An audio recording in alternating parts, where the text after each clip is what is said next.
PBB dan sebagainya dikuasai oleh Pemda karena nggak bergerak. Beda dengan misalnya pajak atas orang pribadi. Orang pribadinya bebas, punya rumah di mana-mana barangkali kan, atau perusahaan punya cabang di mana-mana. Kalau seperti itu, subjek pajaknya mobil, objek pajaknya apa? Apalagi kalau objek pajaknya penghasilan, wajib pajaknya mobile adalah hak pemerintah pusat. Apalagi kalau mobilnya internasional seperti pajak orang pribadi. Bagaimana kalau orang asing datang ke Indonesia dan sebagainya. Nah, itu ya. Jadi ciri khas pajak daerah adalah nggak bisa bergerak pajaknya. Yang nggak bisa bergerak banget, restoran dan sebagainya, itu kabupaten kota.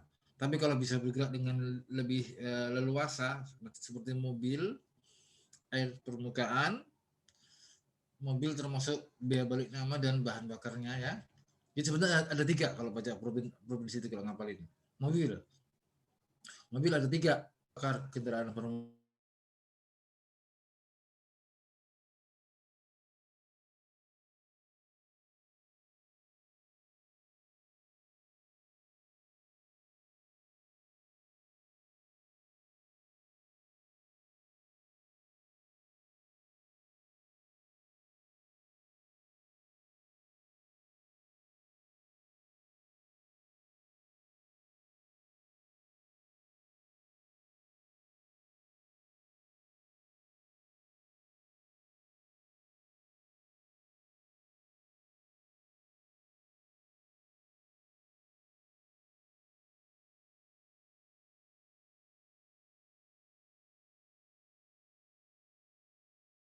Objek adalah sudah ada materi di pengatur hukum pajak kan.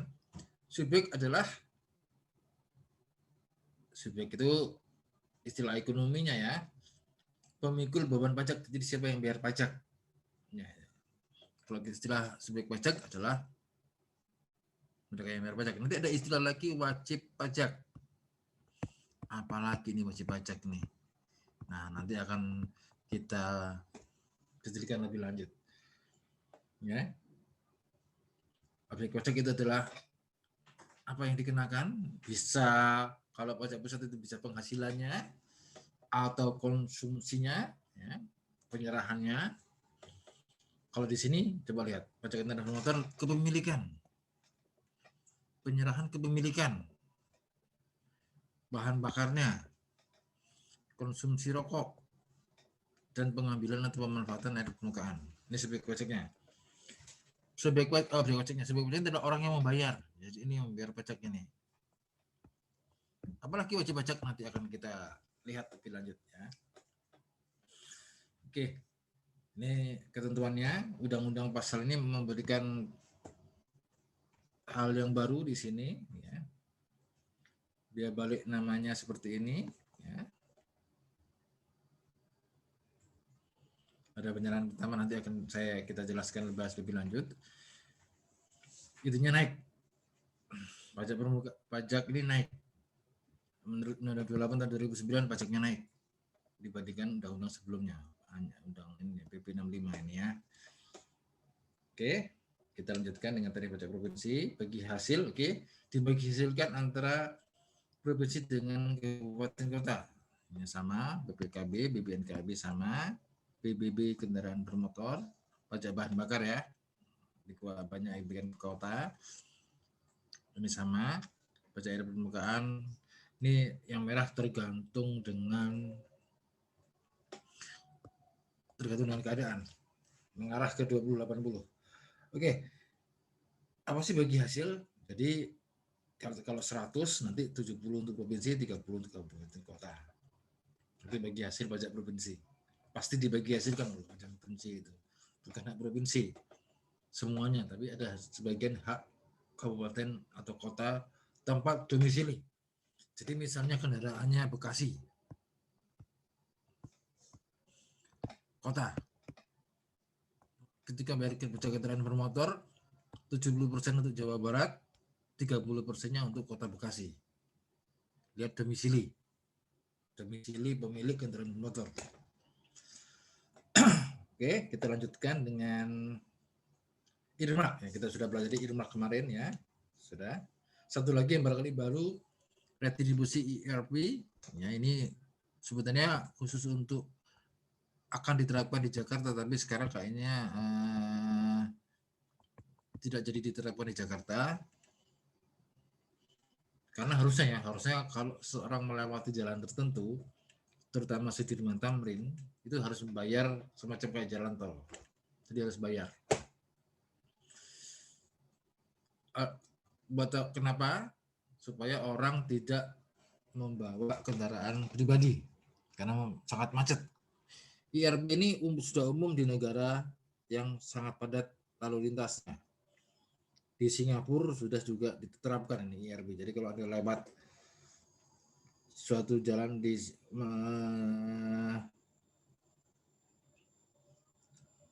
kalau Anda naik taksi di Singapura, jangan-jangan lebih mahal ERP-nya daripada ongkos taksinya. Itu orang supaya menghindari beberapa jalan tertentu. Oke. Ini peran pajak provinsi. Oke, ini kita buang aja. Sekarang kita masuk ke pajak kendaraan bermotor. Oke, pajak kendaraan bermotor. Oke, saya lihat dulu ya. Waktunya tinggal berapa untuk 1 jam pertama ini.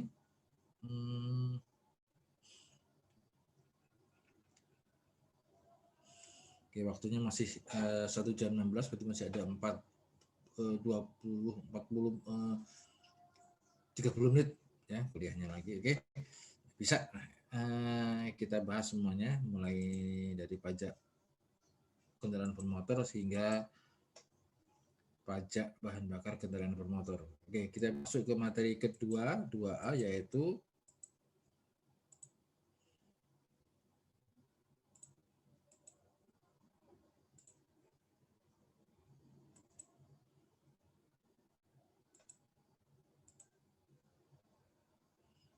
K2B, pajak kendaraan bermotor. Apa nih pajak kendaraan bermotor ini? Ya, oke. Definisikan dulu apa definisi kendaraan bermotor. Oke, lihat definisinya ada. Oke, ini artinya kita melakukan harmonisasi. Artinya undang-undang yang dibuat belakangan atau dibuat bersamaan harus sejalan antar undang-undang. Jadi ada 2. Pertama, definisi kendaraan bermotor ada di Undang-Undang 28 tahun 2009. Selanjutnya ada di lalu lintas, Undang-Undang Lalu Lintas dan Angkutan Umum, ada di sini di Undang-Undang 22 tahun 2009. Oke. Apa definisinya?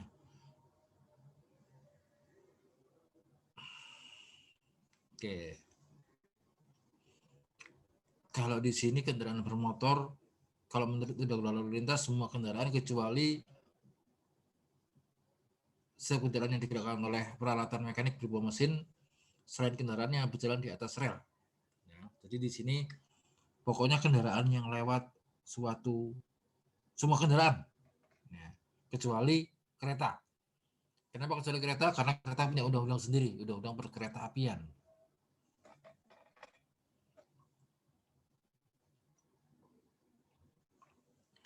Oke, sekarang kita masuk ke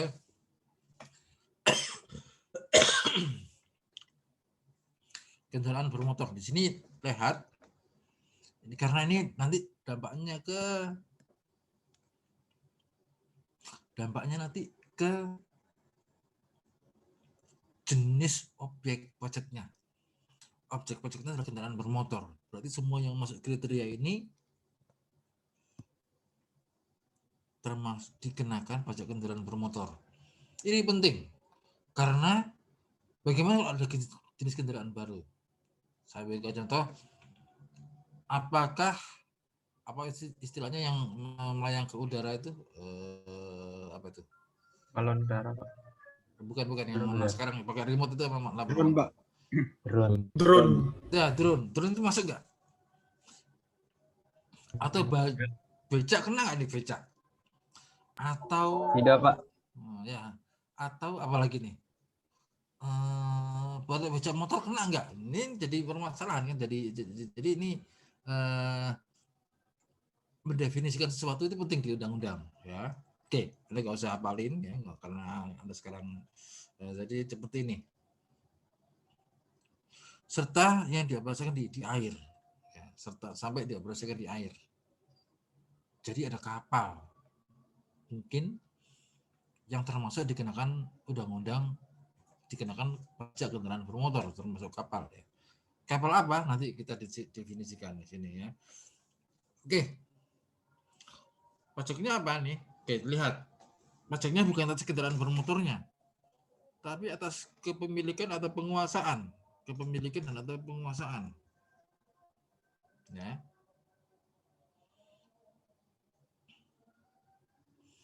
Jadi termasuk jenis pajak properti. Pajak kepemilikan.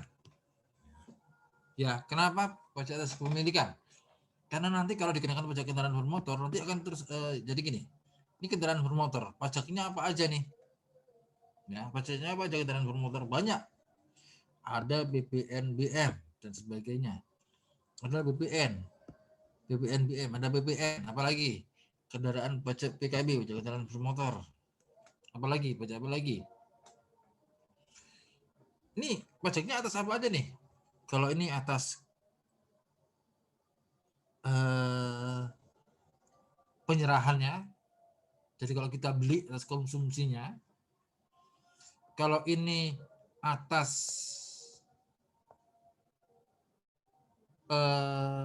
kendaraan tertentu, jadi ini sifatnya pajak tambahan atau isinya surcharge tas, pajak tambahan surcharge ya. Kalau PKB atas kepemilikan, artinya kepemilikan selama kendaraan tersebut dimiliki oleh seseorang atau suatu badan usaha, maka akan selalu membayar pajak. Karena kalau memiliki, maka harus membayar pajak. Karena nanti menguasai kendaraan bermotor. Ya. Subjek pajak itu apa? Kalau kalian ingat, kalau kalian supaya gampang mengingatnya, di bacaan KUP juga, bacaan BPH juga, bacaan BPN juga, subjek pajak itu adalah orang yang menderita, ya, orang yang bayar pajak, tax bearer, orang yang memikul beban pajak, istilahnya ya. Oke, objek-objeknya nih.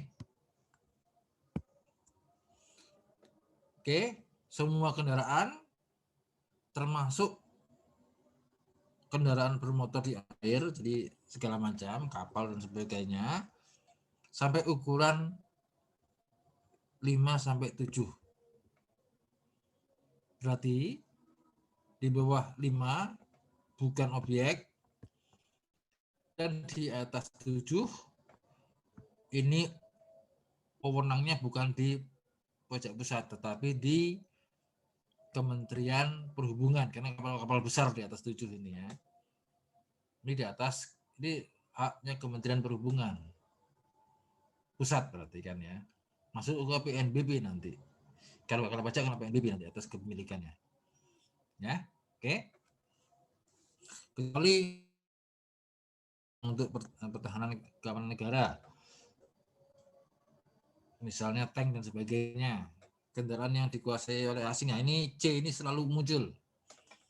C itu nanti semua pajak daerah tidak bisa dikenakan ke C. C itu adalah lembaga asing. Bukan lembaga asing ya. Kedutaan, konsulat atau perwakilan negara asing. Termasuk lembaga internasional, misalnya PBB, UNESCO dan sebagainya.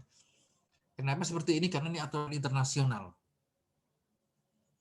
Ya, aturan internasional. Kalau orang-orang ini tidak boleh dikenakan pajak.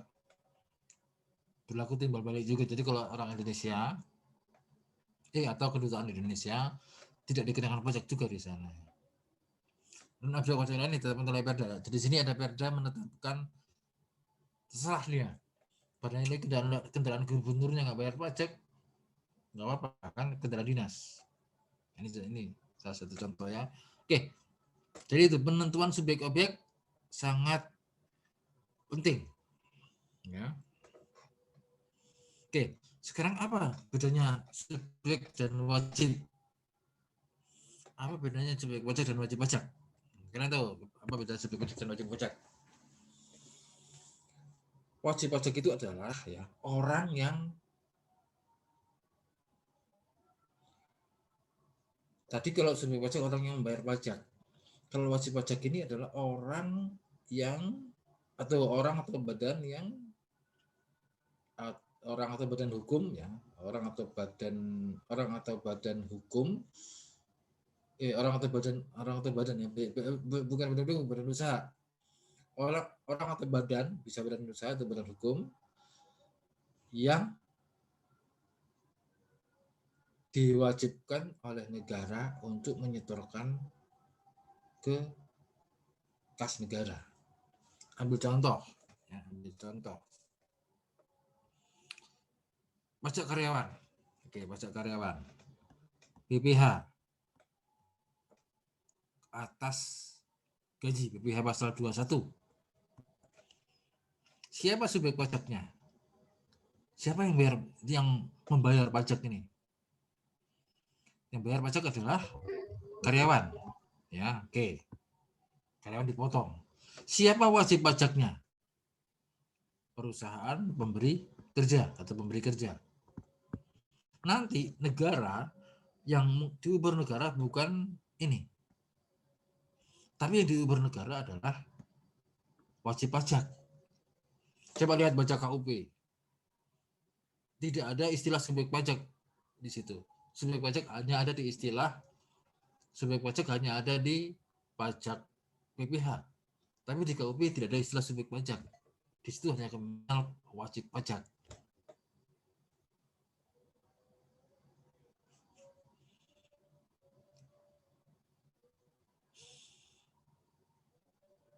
Ya, wajib pajak berarti negara nanti kalau mengubur pajak akan mengejar ke wajib pajaknya, bukan mengejar ke subjek pajaknya. Yaitu, jadi kalau sebagai petugas pajak, kalian mengejar wajib pajak, bukan mengejar subjek pajak. Contoh pajak BBN ya. Saya membeli sesuatu di Indomaret. Saya membeli makanan roti lah di Indomaret. Kalau yang apakah saya diuber oleh negara? Enggak, negara mengejar Indomaret. Indomaret lah yang masuk, jadi wajib pajak itu adalah orang yang masuk administrasi perpajakan yang diberikan kewajiban untuk melaporkan, ya, menyetorkan dan daftar, lapor dan setor. Oke, ini kembali ke definisi KUP supaya Anda semakin ingat. Oke, wajib pajaknya adalah dalam beberapa hal, terutama pajak daerah, wajib pajak dan subjek pajak adalah orang yang sama. Dalam beberapa hal, seringnya subjek pajak dan wajib pajaknya adalah orang yang sama. Ya, coba lihat ini, nomor 1 dan nomor 3 sama. Ya, 1 dan 3 dibagi sama. Subjek pajak dan wajib pajak sama. Tapi kalau sama seperti misalnya dokter termasuk ke definisi pekerja bebas, maka dia jadi subjek pajak sekaligus jadi wajib pajak. Termasuk saya sebagai dosen dikenakan PPh pasal 21 oleh saya sebagai karyawan dari negara, karyawan dari Kementerian Keuangan, PNS ya, sebagai PNS. Nanti kalau atas penghasilan yang saya terima misalnya dari PKN STAN, ini Anda sudah dapat belum ya? Nah, ini dari PKN STAN misalnya. Saya menerima uang dari PKN STAN, maka saya dipotong oleh PKN STAN. Gimana kalau saya kerja di 2 lokasi? Di PKN STAN dan di Universitas Indonesia misalnya. Masing-masing ketika pemberi kerja tadi membayar gaji, maka dua-duanya memotong pajak yang diberikan atas penghasilan yang diberikan kepada saya. Kemudian saya ternyata punya bisnis juga. Bisnisnya misalnya membuka kos-kosan. Maka saya selain sebagai subjek pajak, saya sebagai wajib pajak juga. Saya harus melaporkan semua penghasilan saya. Ya, ini supaya tidak confuse, tidak bingung. Ternyata saya sebagai pemilik kendaraan motor, ya, saya juga menjadi subjek pajak, saya juga menjadi wajib pajak. Cuman ini official assessment, artinya ditetapkan oleh, jadi saya nggak perlu mendaftar. Oke, ya. Sekarang kita masuk DBP. Sebenarnya itu pajak gampang. Tax itu adalah rumusnya tax sama dengan tarif kali DBP. Bang, apapun ininya susah dalam menghitung DBP-nya, ya. Misalnya Anda menghitung penghasilan saya, ya, misalnya saya harus hitung DBP-nya apa tuh? Penghasilan kena pajak. Apa itu definisi penghasilan kena pajak? Lihat saya sebagai karyawan, hanya sebagai karyawan, atau saya sebagai pekerja bebas, apa saya sebagai pengusaha. Ini nanti ada sudah pas dapat 21 kan, coba tanyakan lagi. Oke, DBP. Di sini DBP kendaraan bermotor adalah nilai jual kali bobot. Nilai jual ditetapkan oleh berdasarkan HPU, harga pasaran. Harga ini ditetapkan oleh gubernur. Jadi gubernur menetapkan HPU minggu pertama bulan Desember tahun sebelumnya. Jadi misalnya tahun 2021, berapa harga jual kendaraan bermotor? Lihat keputusan gubernur pada minggu pertama Desember 2020 kemarin. Harus ada ini. Kalau tidak ada maka tidak bisa ditetapkan. Ya, jadi inilah bahasa hukumnya. Bahasa hukum inilah istilah hukumnya. Ini semuanya ditentukan oleh gubernur. Lihat nanti ya, lihat kalian kalau iseng lihat keputusan gubernur atas kendaraan bermotor tahun 2021 misalnya ya. Oke. Bobot. Nah, bobot dan ini bobot. Nilai jual kali bobot. Bobot ini ditetapkan seragam oleh Kemendagri. Ada Kemendagri membuat Permendagri. Nah, artinya di seluruh Indonesia sama. Bobotnya sama di Indonesia ini ya. Bobotnya apa? Bisa 1,025. Jadi di sini ditetapkannya. 12/2016 sekarang terakhir. Coba lihat terakhir baru lagi terakhir. Coba lihat ada yang terbaru nggak di seluruh ini nanti ya. Saya lihat juga ya nanti ya, kita lihat ya apakah ada yang terbaru atau enggak nih. Jadi nilai jual ditetapkan oleh gubernur, bobotnya ditetapkan oleh Kemendagri. Berlaku di seluruh provinsi.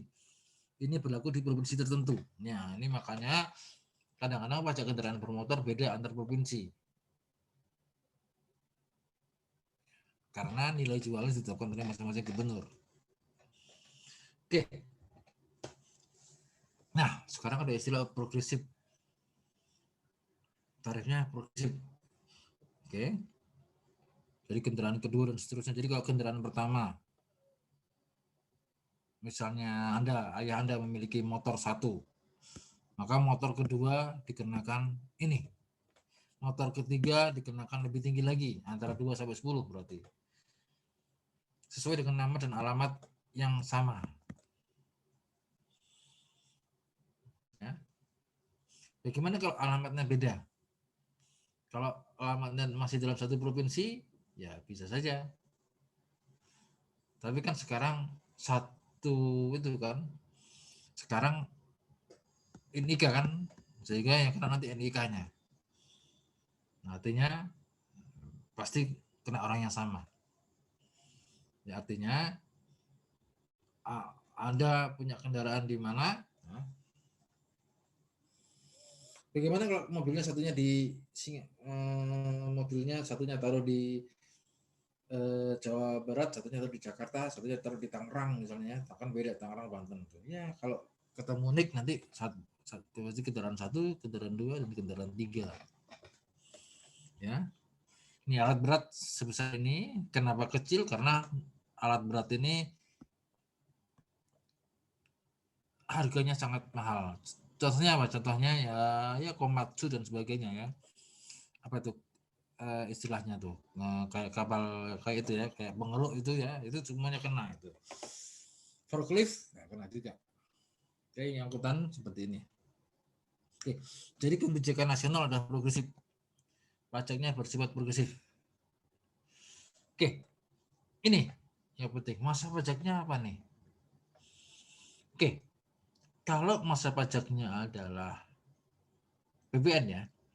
Kalau BPN, Anda sudah belajar BPN kan? Kalau BPN bayarnya sekarang, transaksinya sekarang bulan apa? Sekarang bulan April ya. Nanti paling lambat melaporkan adalah di Mei 2021. Masa pajak April. Kalau ini ditetapkan oleh Perda 1 bulan. Masa pajak BKB itu 1 bulan untuk 12 bulan berikutnya. Dan itu mulai saat pendaftaran kendaraan motor. Jadi saat kendaraan terdaftar, jadi kalau didaftarkan April 2021 sekarang ya, berarti pajaknya berlaku dari April 2021 sampai Maret 2022. Sebetulnya kan dibayar setiap tahun kan, setiap bulan. Karena setiap bulan bayar nih. Cuman berdasarkan keputusan gubernur, maka pada berdasarkan undang-undang ini, maka kan masa pajak berlaku 12 bulan. Jadi kalau kita bayar April, maka berlaku untuk 12 bulan berikutnya.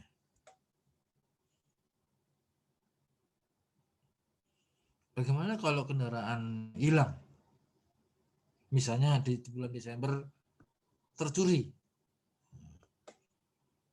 maka bisa diminta restitusi. Jadi misalnya sudah terlanjur sudah bayar 1 tahun, ternyata Desember hilang, maka dari bulan Januari sampai Maret bisa diminta restitusi. Ini bahasanya sebenarnya.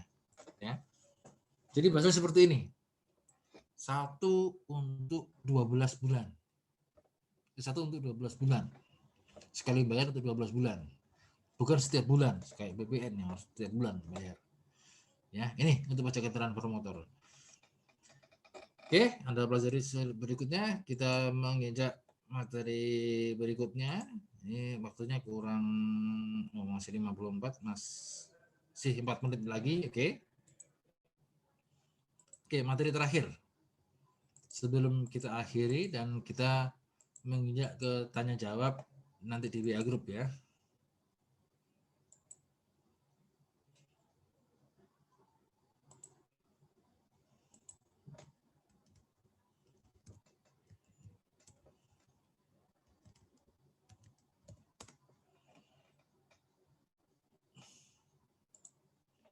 Oke, sekarang kita masuk ke materi pajak kendaraan bermotor, pajak bahan bakar kendaraan bermotor. Oke, BPNKB. Jadi bahan bakarnya. Jadi bahan bakar ini merupakan pajak tambahan, surcharge. Jadi kalau Anda jual kendaraan pom bensin SPBU menjual bahan bakar, maka terutang BPN, selalu ada BPN ya, BBKB, pajak bahan bakar kendaraan bermotor ya, 2 paling enggak. Oke.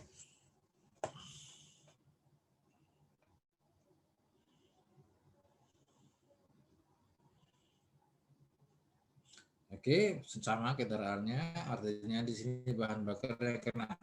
Oke, kita langsung masuk ke subjek pajak. Subjek pajaknya nih ya, bahan bakar. Jadi semua tadi kan ada kendaraan bermotor, bahan bakarnya apa aja, semua terutang. Ya, semua terutang. Dari mulai dari bensin dan sebagainya, bahan bakar gas. Nanti bagaimana kalau nanti kendaraan listrik? Apa tuh bahan bakarnya? Nanti kita pikirkan kemudian ya. Karena tujuannya di sini adalah mengurangi eksternalitas negatif supaya orang tidak banyak mengkonsumsi bensin dan bahan bakar minyak. Di beberapa negara maju sangat tinggi BNKB ini. Kalau kita 10%.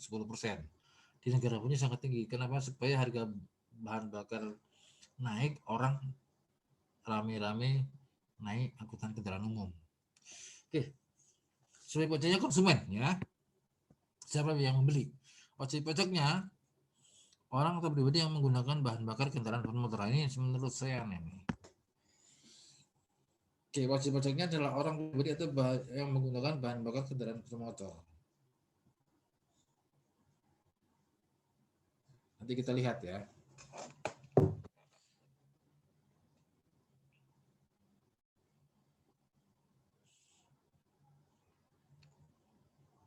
Oke, ini 10%. Nah, oke, ini Anda baca lagi. Anda baca sendiri, bisa naik turun ya. Oke, terus lagi pemungutan. Pemungutannya ini cukup aneh ya. Ini nggak konsisten dengan ini. Di sini wajib pajaknya orang pribadi atau badan yang menggunakan bahan bakar kendaraan bermotor. Padahal pemungutannya ya, nah ini menurut saya agak miss di sini, agak miss. Harusnya ini wajib pajaknya harusnya ini. Wajib pajak itu pemungutan BPKB. Lembaga penyalur ya SPBU dan sebagainya. Konsumen langsung, apa maksudnya ini? Konsumen langsung. Misalnya Anda bisa meng-create sesuatu bahan bakar, misalnya minyak jarak, maka Anda harus menyetorkan minyak BBB bahan bakarnya ke negara. Ya, itu yang agak sulit di sini itunya, definisinya. Oke, bahan cuman segitu bahannya ya. Jadi yang sulit di sini bahan bakar ini adalah menurut saya sini subjek pajak subjek pajaknya adalah konsumen, benar. Tapi wajib pajaknya harusnya adalah pemungut. Ini ya bedanya ya. Saya lihat belum ada perubahan. Nah, nanti kita diskusikan apakah bermakna ganda. Ini maksudnya apa nih? Jadi misalnya kalau Anda atau sesuatu badan menciptakan suatu bahan bakar yang bisa menjadi bahan bakar kendaraan bermotor, misalnya minyak jarak dan sebagainya, atau apalah air misalnya diubah jadi bisa menjadi air menjadi sesuatu, ditambah sesuatu, tambah tepung misalnya menjadi bisa jadi bahan bakar, maka orang yang meng-create itulah yang harus membayar pajaknya. Sebesar apa? Sebesar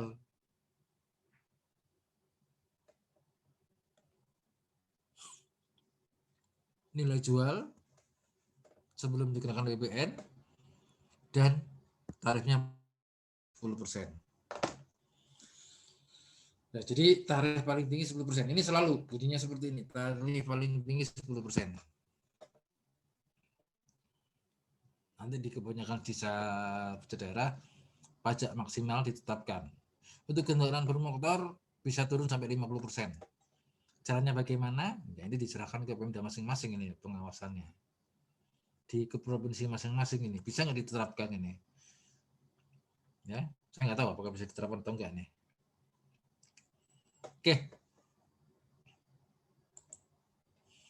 Karena waktunya sudah berapa nih? Waktu sudah oke, sisa 48.